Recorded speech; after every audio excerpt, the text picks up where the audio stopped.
Hello everyone, कैसे हैं आप लोग। आशा करता हूँ आप लोग बढ़िया ही होंगे और आप लोग की एग्जाम की तैयारी और अच्छे तरीके से चली रही होंगी। तो आज के इस वीडियो में आपको बताने वाला हूँ बिहार बोर्ड क्लास 12 हिंदी के इंपॉर्टेंट सब्जेक्टिव क्वेश्चन आंसर को, जिसमें कि हम करेंगे हिंदी के लघु उत्तरीय प्रश्नोत्तर को। और आप लोग को पता ही होगा कि आपके एग्जाम में लघु उत्तरीय प्रश्न जो है वो आपसे 10 प्रश्न पूछे जाएंगे और इस 10 में से कोई भी चूज करके आपको 5 क्वेश्चन बनाना रहेगा। और ये 5 क्वेश्चन जो रहेंगे ये हर एक क्वेश्चन 2 नंबर का रहेगा, यानी कि 10 नंबर के लघु उत्तरीय प्रश्न आपसे एग्जाम में पूछे जाएंगे। इससे पिछले वीडियो में आप लोगों को जो गद्य खंड के जितने भी इंपॉर्टेंट लघु उत्तरीय प्रश्न आपसे एग्जाम में पूछे जा सकते हैं वो सब आप लोगों को ऑलरेडी बता चुके हैं। उस वीडियो को लिंक आपको डिस्क्रिप्शन बॉक्स में मिल जाएगा, तो आप लोग चाहें तो वहां से आप लोग उस वीडियो को देख सकते हैं, या फिर आप लोग चाहें तो चैनल के प्लेलिस्ट सेक्शन में भी जाके उस वीडियो को देख सकते हैं, जिसमें कि गद्य खंड के जितने भी इंपॉर्टेंट प्रश्न आपसे एग्जाम में पूछे जा सकते हैं लघु उत्तरीय प्रश्न, उस सभी प्रश्नों को आप लोग को ऑलरेडी बता चुके हैं। तो आज के इस वीडियो में हम देखने वाले हैं काव्य खंड के जितने भी इंपॉर्टेंट लघु उत्तरीय प्रश्न हैं आप जो कि आपके एग्जाम में पूछे जा सकते हैं, उन सभी प्रश्नों को आज के इस वीडियो में देखेंगे। तो आप लोग वीडियो को अच्छे से ध्यानपूर्वक और लास्ट तक जरूर देखिएगा, क्योंकि इसमें से कई सारे क्वेश्चन आपको डायरेक्ट बोर्ड एग्जाम में भी देखने को मिल जाएगा।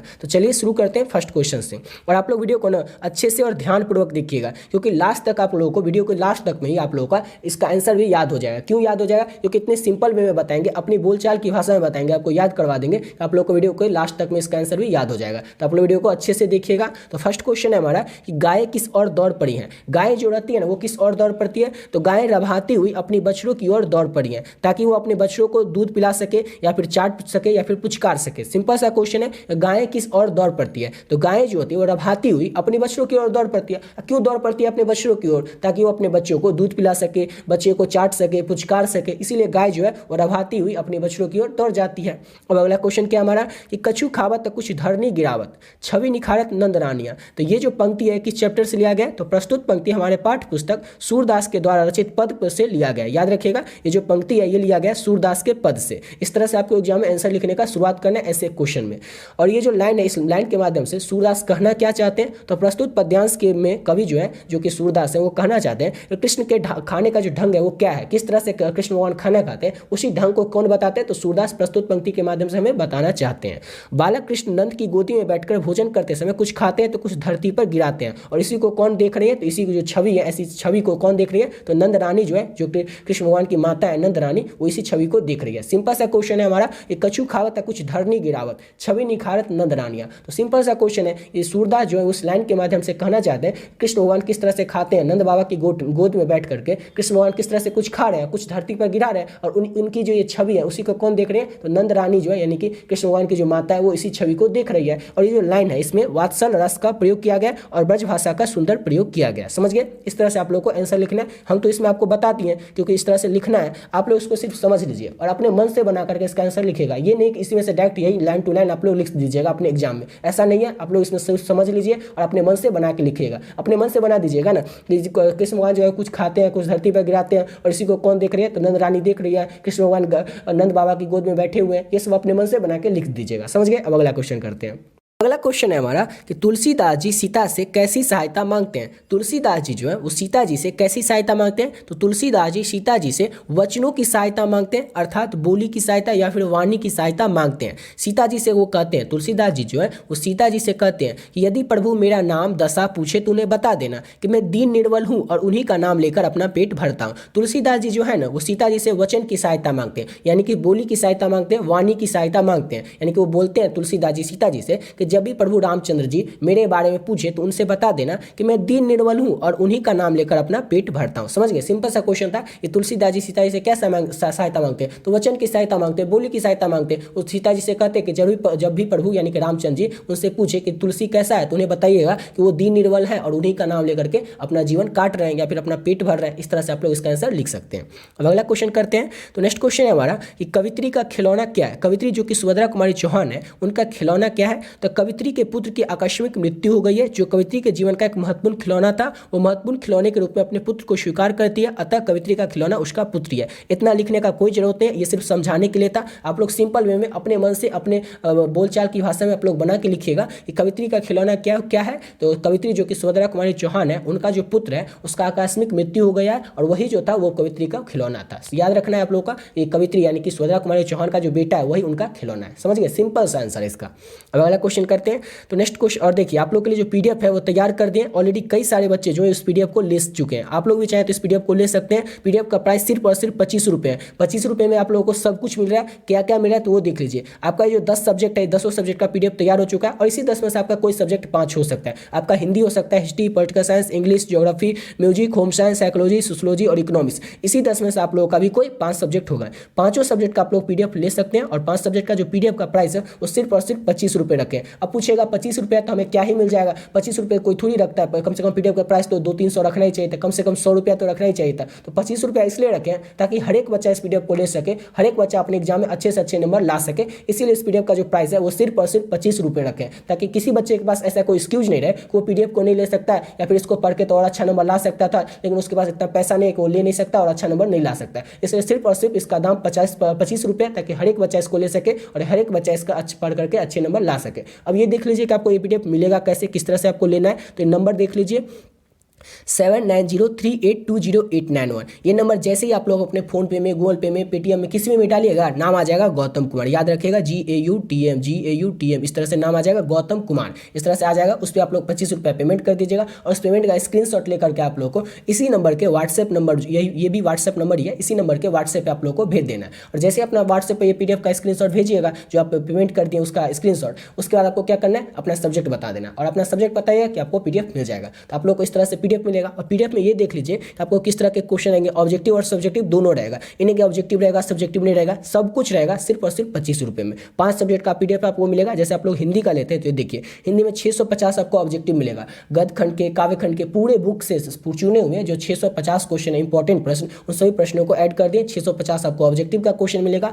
लघु उत्तरीय प्रश्न, दीर्घ उत्तरीय प्रश्न, 100% व्याख्या वाला क्वेश्चन, ये सब मिला करके 100 क्वेश्चन आएगा। और साथ ही साथ आप लोग को लेखक परिचय वाला भी पीडीएफ मिलेगा, यानी कि पूरा हिंदी का जो सिलेबस है वो आपका कंप्लीट हो जाएगा एक पीडीएफ से। मतलब 2 पीडीएफ रहेगा, क्योंकि हिंदी का एक ऑब्जेक्टिव का अलग रहता है और सब्जेक्टिव का अलग रहता है। और जैसे हिस्ट्री का लीजिएगा, फिर पॉलिटिकल साइंस या और भी सब्जेक्ट का जो भी आपका हो वो लीजिएगा, तो देख सकते हैं किस तरह से कितने कितने क्वेश्चन आएंगे। और इस वीडियो को आप लोग डिटेल में देखना चाहते हैं कि पीडीएफ में और किस तरह से क्वेश्चन होंगे, हम और अधिक जानना चाहते हैं इसके बारे में, उस वीडियो का लिंक आपको डिस्क्रिप्शन बॉक्स में मिल जाएगा। उस वीडियो में डिटेल में बता दिए कि पीडीएफ में किस तरह के क्वेश्चन आएंगे, ऑब्जेक्टिव पूरा दिखा दिए, पीडीएफ को खोल के एक पीडीएफ को दिखाएं कि किस तरह के क्वेश्चन आएंगे। समझ गए ना, ऑब्जेक्टिव सब्जेक्टिव सब दिखा चुके हैं। तो यहाँ पर बताएंगे तो वीडियो इस लंबा हो जाएगा, इसमें आपको सिर्फ जानकारी दे दी है। समझ गए? तो आप लोग इस पीडीएफ को जरूर से जरूर ले लीजिएगा, और इस पीडीएफ को पढ़ करके आप लोग बहुत अच्छे नंबर ला सकते हैं। कई बच्चे सोच रहे होंगे कि हम तो अभी तक कुछ नहीं पढ़े हैं तो हम क्या करेंगे हम, तो इस पीडीएफ को जरूर ले लीजिए। इस पीडीएफ को पढ़ करके ना बहुत अच्छे नंबर ला सकते हैं। और जो बच्चे सोच रहे हैं कि हम तो पढ़ लिए हम क्या करेंगे इस पीडीएफ को लेकर के, तो वो भी इस पीडीएफ को ले सकते हैं। क्यों ले सकते हैं? तो वो लोग ये पीडीएफ को पढ़ करके ये देख सकते हैं, अपने आप में एनालाइज खुद को कर सकते हैं कि अभी तक कितना पढ़ चुके हैं, उनसे क्वेश्चन बनेगा कि नहीं, क्योंकि इसमें इसी तरह के क्वेश्चन ऐड किए जो कि आपके एग्जाम में क्वेश्चन में पूछे जाएंगे, जो कि आपके एग्जाम में वही सब क्वेश्चन पूछे जाएंगे, उन्हीं तरीके के प्रश्न को इसमें ऐड किए हैं। समझ गए ना? अगर आप लोग इसको पढ़ लेते हैं, पूरा जो पढ़ लेते हैं, जितना आपको बताएं इसमें उतना पढ़ लेते हैं ना, तो इसी में से आपके एग्जाम में क्वेश्चन पूछे जाएंगे। समझ गए? 99% जो क्वेश्चन है वो इसी पीडीएफ से आपके एग्जाम में क्वेश्चन रहेंगे। तो आप लोग अच्छे से सब पीडीएफ जितना लीजिएगा सबको अच्छे से पढ़िएगा और अच्छे से अच्छे नंबर लाइएगा। चलिए अगला क्वेश्चन करते हैं। तो अगला क्वेश्चन है हमारा कि शिवाजी की तुलना भूषण ने किन किन से की है। शिवाजी की जो तुलना है भूषण ने किन किन से किया है, तो शिवाजी की तुलना भूषण ने इंद्र से किया है, समुद्र अग्नि से किया है, श्री राम से किया, पवन से किया, शिव से किया, परशुराम से किया, जंगल की आग से किया, शेर से किया, प्रकाश अर्थात सूर्य और कृष्ण से किया है। याद रखिएगा शिवाजी की जो तुलना है वो भूषण ने किस किस से किया, तो इन सभी से तुलना किया है शिवाजी की तुलना भूषण ने। याद रखिएगा, बस इस सबका नाम आप लोग को याद रख लेना है। और इसका जो पीडीएफ है ये तो आपको व्हाट्सएप ग्रुप पर ही मिल जाएगा। अब अगला क्वेश्चन करते हैं। और नेक्स्ट क्वेश्चन हमारा कि चातकी किसके लिए तरसती है। तो चातकी जो होती है ना एक पक्षी होती है जो कि स्वाति की बूंद के लिए तरसती है। याद रखिएगा चातकी किसके लिए तरसती है, तो चातकी जो होती है वो स्वाति की बूंद के लिए तरसती है। ये पक्षी जो होती है, चातकी जो होती है ना एक पक्षी होती है, ये पक्षी स्वाति नक्षत्र का ही जल ग्रहण करती है। स्वाति नक्षत्र होता है, जैसे नक्षत्र आप लोग कई बार सुनेंगे, तो स्वाति नक्षत्र जो होता है ना उसी का जल ग्रहण कौन करती है, तो चातकी पक्षी स्वाति नक्षत्र का ही जल ग्रहण करती है। इसलिए वो साल भर स्वाति के जल की प्रतीक्षा करती है, और जब स्वाति का जल उसे मिलता है तो उसे ही ग्रहण करती है। सिंपल सा क्वेश्चन है कि चातकी किसके लिए तरसती है, तो चातकी एक पक्षी है जो कि स्वाति की बूंद के लिए तरसती है, और ये स्वाति नक्षत्र का ही जल ग्रहण करती है, पानी पीती है उसी का, स्वाति नक्षत्र का। याद रखिए इस तरह से, या समझ गए ना कि चातकी एक पक्षी है और वो स्वाति नक्षत्र के बूंद के लिए तरसती रहती है।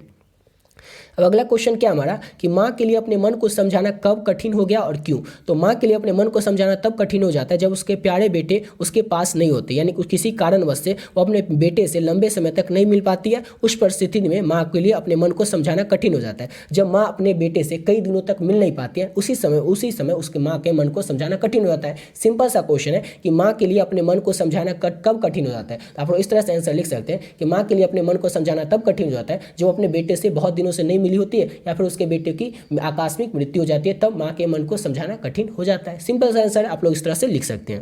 अब अगला क्वेश्चन है हमारा कि बिटिया से क्या क्या सवाल किए गए। बिटिया जो है जो उससे क्या क्या सवाल किए गए थे। तो बिटिया से सवाल किया गया कि आसपास यानी घर और परिवेश में लोहा कहाँ कहाँ, अर्थात लोहे की उपस्थिति कहाँ है और लोहे के समान कहाँ है। तो बिटिया जो रहती है उससे पूछा जाता है तुम पूरे घर को देखो और बताओ कि लोहा कहाँ कहाँ पर है। तो बिटिया बताती है कि लोहा जो किवाल में है या फिर दरवाजे में है, करछुल है, ये सब लोहा का, इस तरह से वो बताती है। समझ गए। तो बिटिया से सवाल क्या किया गया था। तो बिटिया से सवाल किया गया था कि हमारे आसपास यानी कि घर में और हमारे आसपास के परिवेश में लोहा कहाँ कहाँ पर है, अर्थात लोहे की उपस्थिति और लोहे के समान कहाँ कहाँ पर है, यही बिटिया से सवाल किया गया था।